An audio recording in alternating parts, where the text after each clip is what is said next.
notwithstanding everything we hear about anti-Semitism and so forth, by and large, it's been a great love affair between America and the Jews. And sometimes that can come back to haunt us, because people feel that they don't need Judaism if they already have Americanism. People confuse the two. So I think there are many challenges, but that's what we've been doing for 2,000 years, is addressing challenges. Our biggest strength is that we worry. And we're going to continue worrying over the next 30 years. I guess I would like to see Los Angeles Jews continue to be what I see as an example of the openness and the inquisitiveness and the beauty that Judaism really models and provides for us as a guide.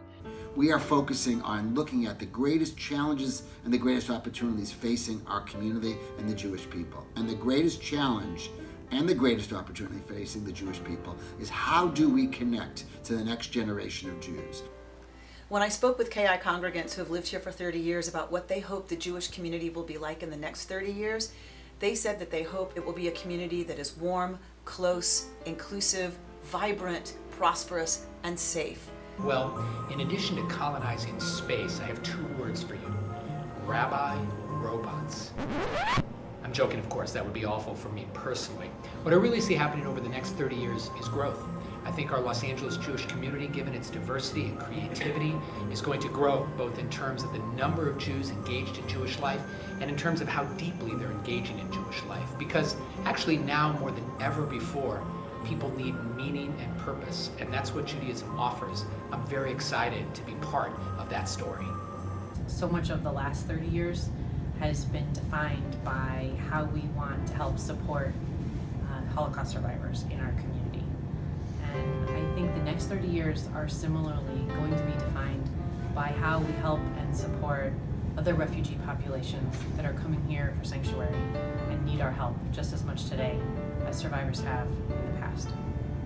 Judaism's not going anywhere. People are always going to find a way to engage in it, recreate it, reinvent it, infuse it with the energy of their generation, with their needs. I think that if history tells us anything, is that we're always worried about it disappearing, and yet it doesn't. It serves a really important, deep, fundamental need in the people that are born into it. And then I think one thing that could change in the next 30 years is, because of the internet, because of the huge digital reach we have now, more people than ever will be drawn to it who aren't necessarily born into it. Today we will play prophets. Tomorrow we'll be fools. Who will and won't belong, we're certain to be wrong. Whose words will never fade, predict and be betrayed. Triumph turns to tears. Lasting disappears. Who knows in 30 years? Mazal Tov and happy birthday, Jewish Journal.